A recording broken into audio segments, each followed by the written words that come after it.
Okay, now last but not least, we come to a more modern day hero, Reb Shlomka Zhevhil. Okay, who's actually the fourth Zhevhil Rebbe, but he's the most famous. He was the first one in Israel, and that's probably what made him the most famous for us. He was a very, very holy man, but also amazingly good man. Like last week we talked about Mental Mironov, that he was a very, very holy man, but like less connected to the people. Shlomka was something else. He was so holy in the fact that he was just like not in this world, but he was so part of this world. He was like so with it and so caring about people constantly. Okay, there's a little bit about the first thing about him is his simplicity, his anava, his humility. Probably basically, he was the youngest son of his father, but he was obviously the biggest. So he really didn't want to be Rebbe when his father passed away. But he went to Moshe David of Cherkov, and he told him that, like, I'm not asking you, I'm telling you that when you go with it, right now you're going to go home and you're going to start taking Vitlach, which means to be Rebbe. And so, like, against his will, he became Rebbe, and he was Rebbe in Zhevhil, in Poland, for 25 years. Thousands of Chassidim. Okay, now he was known in Zhevhil for obviously for his holiness, and he was always fasting. He was always fasting. He was always saying Tehillim.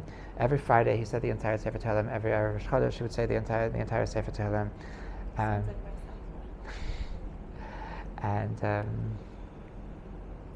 She would fast also.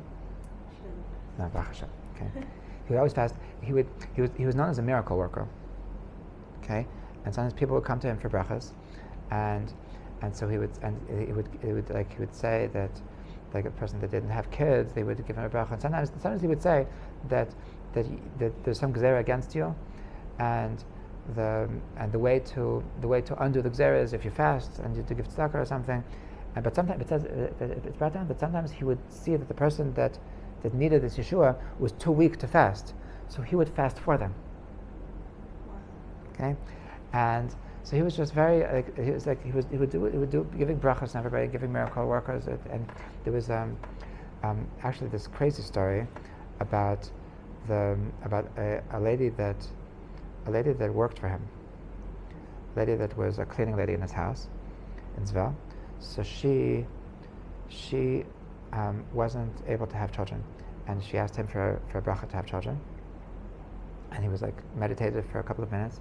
And he said, I'm sorry, I can't help you. But through you, other people will be able to have children. And she was able to give brachas to other women that weren't able to have children. And through her brachas, they were able to have children. And there's this crazy story that after she passed away, in Tafshin Nun Gimel, talking about 30 years ago, that she came to a dream to somebody that if they daven by her kever, they'll be able to have children. And 30 people that year went to her kever. They weren't able to have children, and that year they were able to have children. Like really spooky stuff. Okay, so he was like your classical like holy tzaddik. He was like your holy tzaddik. He was like in a different world, bringing down brachas like from a wow, and at the same time, he really, really cared. Like when he was Rav in Zhevhil, so every Thursday he had loads and loads of challahs that he would give out, and tickets to the butcher that he would give out to poor people. Like he took responsibility for all the poor people in Zhevhil, that he would make sure, and obviously he was collecting money for them, and like he was taking responsibility that nobody should be hungry. Okay, now after 25 years, so he decided that he wants to go to Israel. Okay, the people loved him so much. It says that there was some crazy lady that loved him so much that she she jumped under the wheel of his carriage to not let him go. And he gave her a bracha that I know because you care so much, I give you a bracha that you'll also be able to come to Israel. And his bracha came true, that she was able to come to Israel. So he came to Israel after 25 years. He came with his grandson, who was named Mordechai after his father, and after him he became the Zhevhil Rebbe. And this is a famous story that on the ship to Israel, so he told his grandson that right now I am throwing my Rebbehood into the ocean, into the Mediterranean, and I'm geyser on you. I command you that you may not tell anybody who I am. Okay, so when he landed in Israel, so nobody knew that he was a Rebbe, that he had been the leader of thousands of Hasidim. Nobody knew he was a miracle worker. Nobody knew anything. He was just a simple person. Now, not only that, but he really he made a thing he was able to play the part of a really simple person, and so he would people would think he's crazy. People think that he's just a beggar. He would one interesting story is that he would go to the Kosel every day. He was very into the Kosel. He would walk to the Kosel himself. Sometimes he would take a bus, but he would take a regular bus, a regular Egged bus to the Kosel, and he lived. When he first came, he lived in. Okay, I'll get to that after. So he would take a bus. So one time so he was on the bus and he was sitting with homeless people. He was sitting, and there was some guy who came on the bus that was giving out tzedakah to all the people that needed tzedakah, and so he gave to Shlomka also. And so after the person went away, so he said, so he gave the money to somebody. He gave it to one next to him, and the person asked him. The beggar asked him, "But I don't understand. If you didn't need, so why did you take?" So he said a crazy thing. He said, I couldn't allow myself to give up the humiliation that somebody thinks I'm a beggar. Okay, now what does that mean? This is something that the stories about his son, of Gdal Moshe, also about this, that he taught, and this is from the Baal Shem Tov. The Baal Shem Tov taught that humiliation is actually an amazing thing. Okay, something to keep in mind whenever somebody embarrasses you. So the Baal Shem Tov taught, if a person would know how good it is for your soul to get humiliated, you would run to the shuk. You would run to the marketplace and beg people to humiliate you. That's what would it really be humiliating?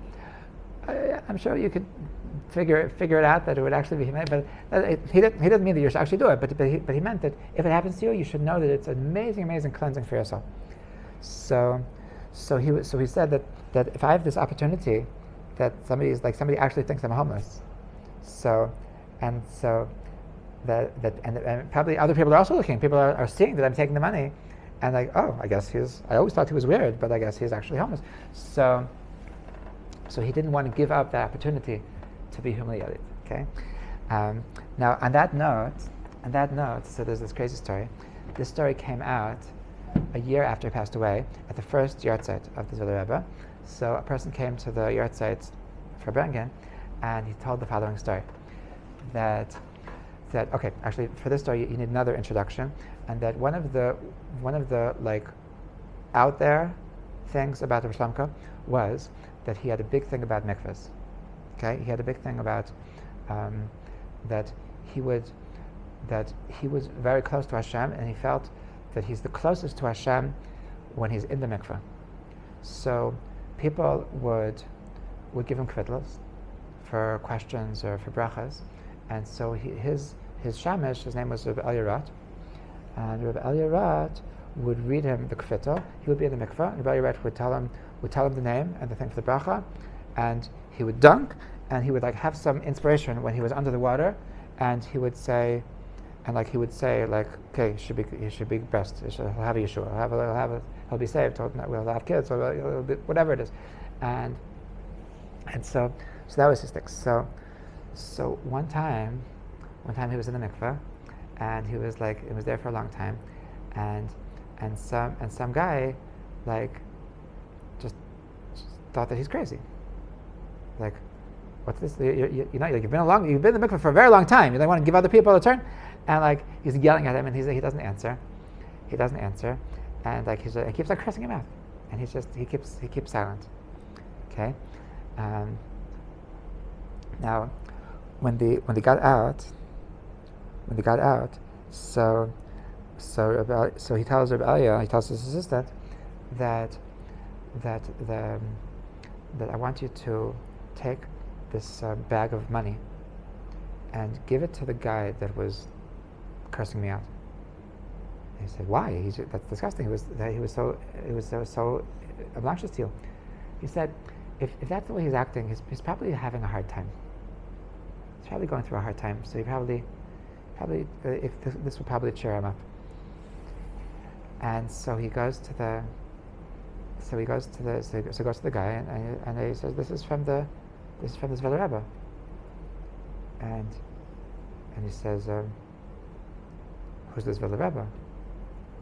And he says, "Oh, that was the guy that you were just cursing out in the mikveh."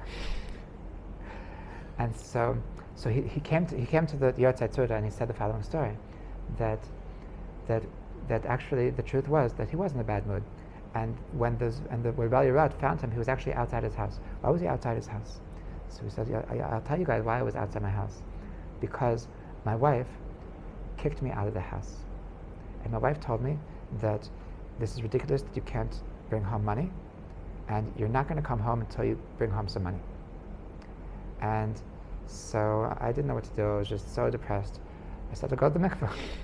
And lo and behold, the mikveh, there's this guy hacking the mikveh, And so I have a horrible time in the mikveh. I call home.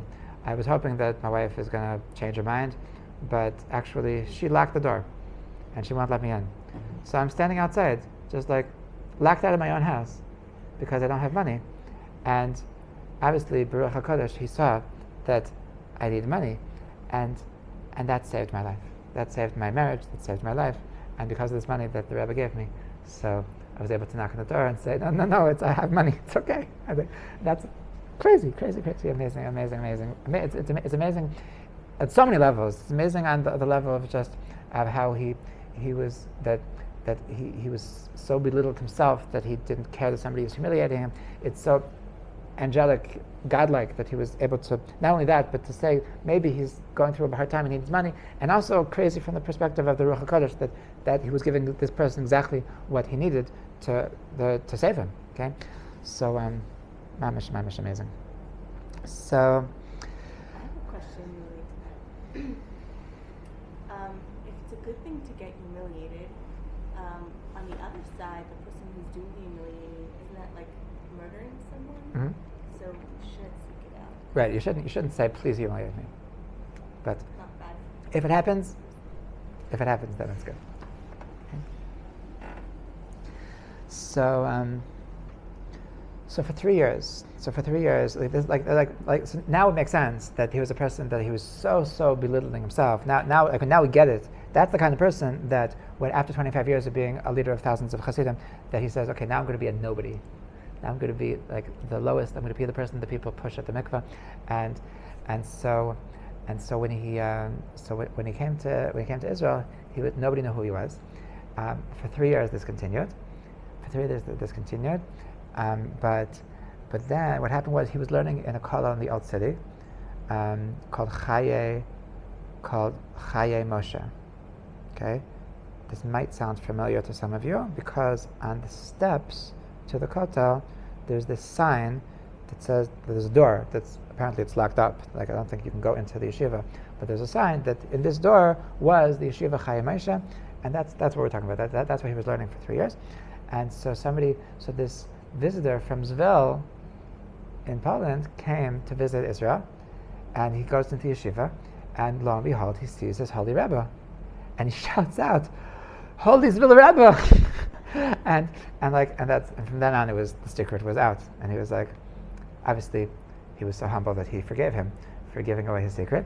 But after that, so people started realizing, and from then, so people started coming to for brachas. People started coming for Yeshuas and for Torah, and so then he continued his career in his career in Jerusalem. Tell you some amazing things about what he did in Israel. Okay, first of all, his hospitality was amazing. He didn't have a lock on his door. His house was really open to everybody. He took care of many random kids that the parents left them, the abandoned children, abandoned babies. He would take them and bring them up, and he was especially doing this because if he wouldn't have taken them, that there were missionaries that were waiting to take these kids and convert them. That was probably part of his motivation, and he was also very involved in advocating for people in Russia and Poland to make Aliyah. It could be that he first saw the Holocaust happening. He passed away in 1945, so it could be like this was during he was doing this during the pre-war time, and during the Holocaust. So he was involved in trying to get people to be able to get to Israel. He was interested in building mikvahs, and it was important to him that the mikvahs that he built should be without admission fee. Okay, he didn't want anybody to not go to the mikvah because of financial issues. So he built mikvahs that were, and he would support the upkeep of the mikvah. And last but not least, I think you're going to like this, that it was known that he would feed stray cats. Okay, he cared about the stray cats of Jerusalem. Okay, he lived right next to the Meir Yeshiva. Okay, right next to the Meir Yeshiva. So there's this Zhevhil yeshiva, and part of and next to the Zhevhil yeshiva there's this building. That was his house. Okay, first was his house, and then he built this Zhevhil yeshiva at the end of his life. But so he lived right in Beis Yisrael, the Beis Yisrael neighborhood. I used to always go back. It was like that was like my shortcut to go. Like I just like the thought that like wow, I'm walking next to the house of Shlomka's villa. So my Rebbe didn't. My Rebbe would never do that. He felt it was like not appropriate to take a shortcut. You walk in the street. You don't walk in the shortcut. But I would like. First of all, I wasn't connected to the not taking shortcuts, and then but I also thought it was just cool to walk next to Shlomka's villa's house. And the last story, maybe second to last story, is a story about that he had a thing that he loved davening. Specifically, he would go to when somebody came to him that my relative is very sick. He would say, "Take me to him," and he would daven by the person himself. Okay, so at the end of his life, so one of his granddaughters needed an operation, and so she had a surgery in Shaarei Tzedek, and so he told her, he told the family that tell me when it's supposed to be the surgery because I want to come to daven at right next to them, right next to her. Okay, so they call him and they tell him when he should come. So he gets to Shaarei Tzedek, and at the entrance to Shaarei Tzedek, so this unfortunate broken person starts saying, "Oh, Rabbi, I'm so happy that I found you. I need to tell you something." And he starts talking, and it's not even like he needs something particular. He just needed somebody to listen to him. He just needed somebody to complain to, and Shlomka doesn't say a word about why. You would think like a person would be like, "Oh, Rabbi, what are you doing in Shaarei Tzedek?" He doesn't ask him. He doesn't say a word. He's just, "Yes, what can I do for you?" Yeah, oh my gosh, that's so sad. Oh, and he's listening and listening and listening, and the guy doesn't stop. And by the time the guy finishes talking, the surgery is over. And that's the extent of the patience of Shlomka that and he said afterwards that he showed that the schus of having such patience is even greater than the schus of whatever davening that he would have done. And it's just this it's just crazy to me. Like that, they don't make them like this anymore. They don't. Rabbis that care, rabbis that like I don't know. Have you? It's a rabbi that feels a responsibility to take care of everybody emotionally, financially. It's just certainly like when a person says, "I think I'll be a rabbi of a congregation." That's what this is not like this is very, very far from anybody's what they're thinking. It's just like we're so fortunate to have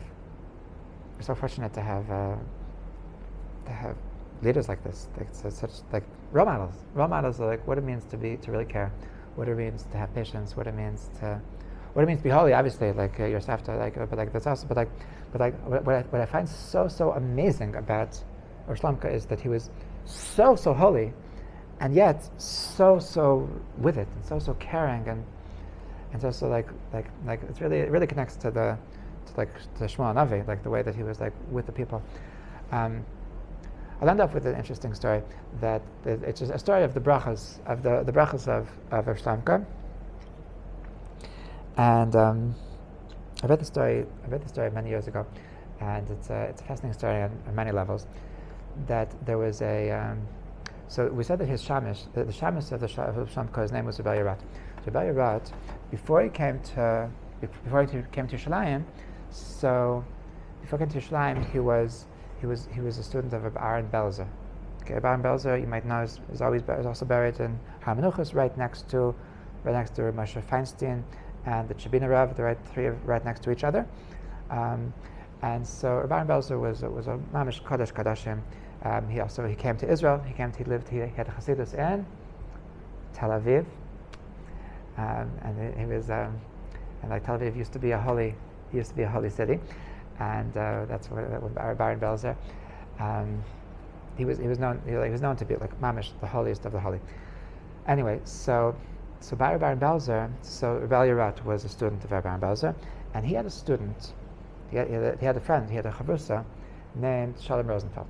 Okay, so this Shalom Rosenfeld.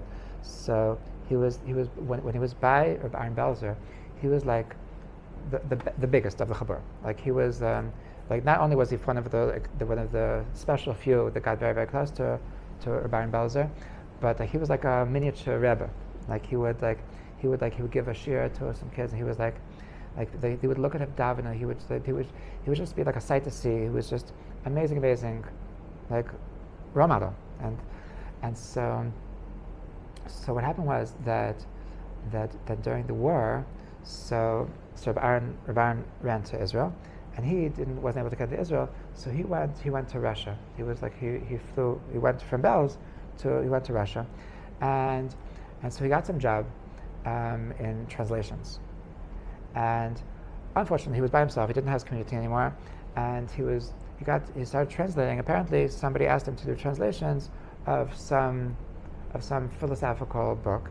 And to make a long story short, he went off the derech, and he stopped being religious. He stopped believing in God. Stopped caring. Stopped wearing kippah, and word got out that Shalom Rosenfeld went off the derech, and it pained everybody so much. They were sure that he was going to be the next Gadol Hador, and they knew that he was so holy and so devoted and so close, and it was just they couldn't make peace with the fact, and people went to visit him, and they said can I talk to you? I said, yeah, you can talk whatever you want, but you're not going to change my mind. And he was really, really set in his ways, and so Rebellia, so he was best friends with Shalom Rosenfeld, and so it pained him so much. So he was the one reading the kvittels to Rav Shlomka when he was in the mikveh every day, and so it was almost every day at the end of the list. So he would say Shalom B'chana, the tshuva shlema, and Rav Shlomka would dip, and he'd come up, and he would be silent. Every other, I told you before that was he would dip, and he would say before shlema. He would dip, he said they'll have kids, and they dip, and this time he said Shalom B'chana. He would dip, silence. Rabbi, Shalom B'chana. He saw that the gates were closed. He saw that there was This guy is beyond tshuva. But Rabbi Yerat didn't give up. He kept on mentioning his name, the tshuva shlema, and like towards the end of his life, after who knows hundreds of times that he mentioned it, that to his surprise, so he said, so he dunked and came up, and he says, before he dies, he's going to do tshuva.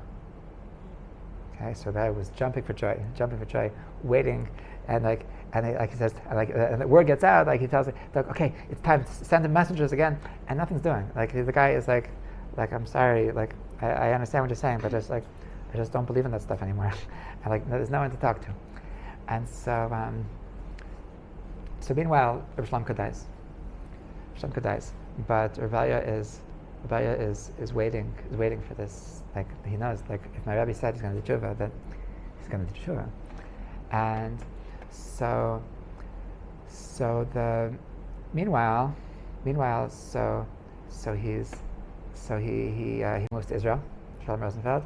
He's living in some Chiloni yishuv somewhere, and he's married, and he has a Chiloni family, and his kids are Chiloni, and his grandkids are Chiloni, and then this is a story that happened in the 90s, that out of nowhere.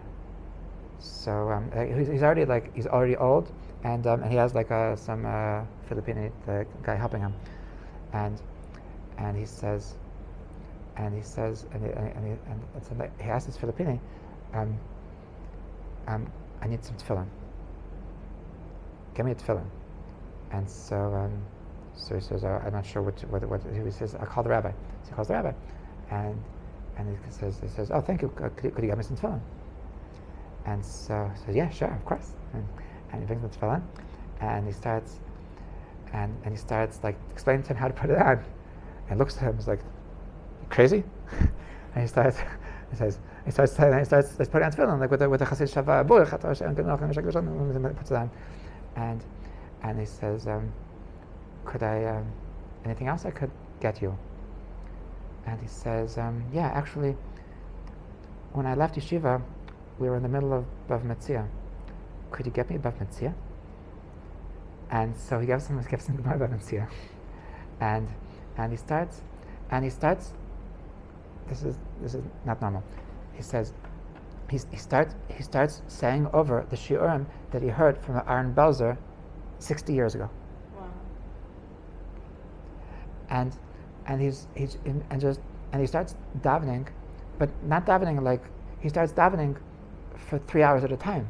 He starts davening the way he was davening when he was like this like little Rebbe, this like miniature Rebbe, and it's as if like these 60 years like they just didn't exist, and like he was just going back, and he's just davening as if he was like back in Bells, and he's learning as if he's back, and he remembers everything as if he was back in Bells, and the word goes around, and Rebbeinu is still there, and like he's like amazed, and so the end of the story is that his granddaughter Nebuch, she goes with his Saba. What happened? You used to be so normal. and he's and like how do you become crazy? It's just overnight you become crazy. Like, and he said, well, I had these bilbulim. I had these like confusions, and like for the past 60 years I had these confusions, and just out of nowhere these confusions they let me be, they let go, they went away. Wow. So now I'm back. Sorry. So this is I just think that's a really cool story on many levels. But that's the bracha of Reb Shlomka Zhevhil. Zchus Yagen Aleinu, and he's the Yisod Shabi Yisod. And so this is Baruch Hashem that we really have these amazing holy people, and we should be zocheh to try to follow in their ways. Zat Hashem.